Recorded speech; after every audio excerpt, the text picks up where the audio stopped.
انطلقت صافرة فهيم عمر واحتسب ركله الجزاء لمصلحة النادي الاهلي. ادي اللقطة مرة تانية واندفاع محمد بركات ودخول رضا العزب صاحب القميص رقم 6 كبار. ابو تريكة وهو يبحث عن النجم ابو تريكة 100 هدف.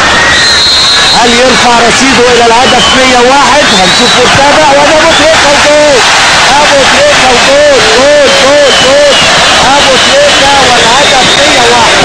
ثقة في ادائه وفي نجوميته وفي حب الجماهير وفي مستر مانويل جوزيه وبالخبرة على طول حطها بقوة على شمال محمد خلف اللي اتحرك ناحية الزاوية اليمنى علشان يتقدم النادي الاهلي وتصبح النتيجة 2 النادي الاهلي 1 اتحاد الشرطة مع بيتروسيف.